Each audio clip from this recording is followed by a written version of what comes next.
धनबाद में लगातार हो रहे भूधसान और जा रही जान की घटना ने एक बार फिर पूरे कोयलांचल को झकझोर दिया है। इलाके में दहशत और आक्रोश का माहौल है और लोग अब खुले तौर पर डीजीएमएस की कार्यशैली और निगरानी व्यवस्था पर सवाल उठा रहे हैं। लोगों की मांग है कि अब केवल खानापूर्ति नहीं बल्कि संवेदनशील और अग्नि प्रभावित क्षेत्रों का वैज्ञानिक सर्वे कराया जाए।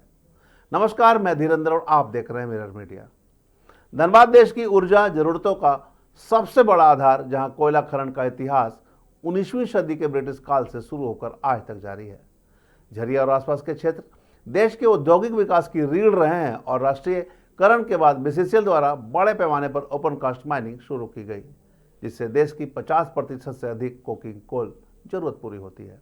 लेकिन इसी उत्पादन की दौड़ में सुरक्षा को लेकर सवाल लगातार गहराते जा रहे हैं। सोनाडीह के टंडापाड़ी में हालिया भूधसान की घटना ने यह बहस फिर तेज कर दी है कि क्या खनन सुरक्षा व्यवस्था मजबूत है या केवल कागजों तक सीमित। यहां बता दें कि खनन क्षेत्र में अगर किसी भी प्रकार के हादसे होते हैं तो डीजीएमएस की भूमिका सक्रिय हो जाती है। डीजीएमएस अपने स्तर से कोर्ट ऑफ इंक्वायरी कर इसकी जांच कर सकती है और संबंधित एजेंसी, यदि आउटसोर्स एजेंसी काम कर रही है बीसीसीएल के अधीन जो एजेंसियां हैं, उस पर कार्रवाई भी कर सकती है, बीसीसीएल पर भी कार्रवाई कर सकती है। लेकिन अब तक क्या किसी संबंधित एजेंसी पर कुछ कार्रवाई हुई, किसी प्रकार का कोई सर्वे हुआ? ये तमाम सवालों के जवाब अनसुलझे हैं। खनन सुरक्षा महानिदेशालय यानी directorate general of mines safety की स्थापना खनन कार्यों को सुरक्षित बनाने के उद्देश्य की गई थी। यह संस्था माइंस एक्ट 1952 और minerals conservation and development rules 2017 के तहत काम करती है।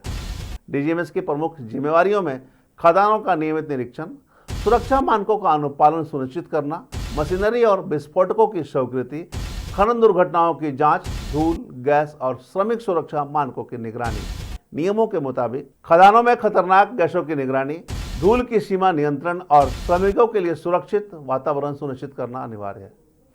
लेकिन डीजीएमएस पर यह आरोप है कि जमीनी स्तर पर नियम का पालन कमजोर है। लगातार बढ़ रही भूधसान की घटनाएं इस ओर इशारा कर रही है कि निगरानी व्यवस्था में कहीं न कहीं कमी है। बीसीसीएल क्षेत्र में बार बार घटनाएं सामने आ रही हैं, चाहे वो लीगल माइनिंग हो या इलीगल माइनिंग, जबकि कुछ निजी खनन क्षेत्र में अपेक्षाकृत बेहतर सुरक्षा व्यवस्था देखी जाती है। जैसे कि टाटा के इलाके हैं, वहां सुरक्षा को लेकर कभी सवाल खड़े नहीं होते। बियाडा के पूर्व अध्यक्ष विजय झा ने डीजीएमएस की भूमिका पर सवाल खड़े किए हैं और 1 महीना के अंदर जांच रिपोर्ट मांगी है।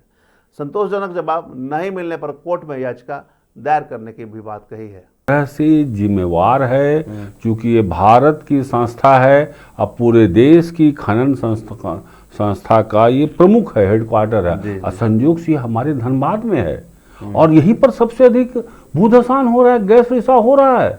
क्या इन्होंने एक्यूज किया किसी को? क्या इन्होंने कोई एफआईआर किया अभी तक क्या मैनेजमेंट को कि नहीं आप दोषी हैं, आपने उसका सही से पर्यवेक्षण नहीं किया, जो भूधसान हुआ 3 आदमी दब गए, 3 आदमी एक एफआईआर किया क्या?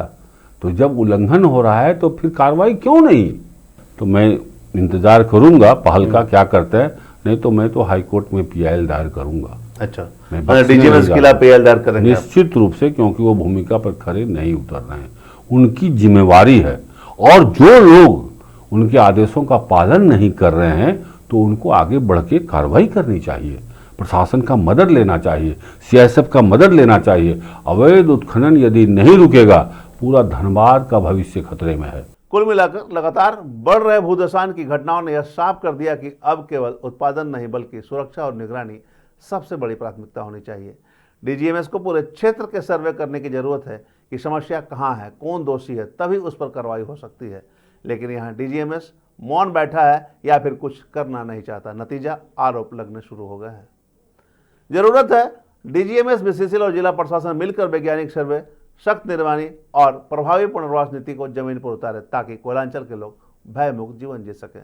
देखना होगा डीजीएमएस अपनी भूमिका और अपने जो कर्तव्य हैं उनका निर्वहन कितना बेहतर करता है और आम लोग इससे कितना लाभान्वित होते हैं। साथ ही जो अवैध खनन हो रहे हैं, जिससे हादसे हो रहे हैं, उस पर रोक लगाने को लेकर किस प्रकार की कोर्ट ऑफ इंक्वायरी बैठाता है, क्या कोई सर्वे करता है और किस प्रकार के दिशा निर्देश जारी किया जाता है ताकि इस तरह की जो घटनाएं लगातार देखने और सुनने को मिल रही है इस पर नियंत्रण किया जा सके। तमाम इससे जुड़ी खबरों से लगातार आपको अपडेट करवाते रहेंगे। बने रहे मिरर मीडिया के साथ।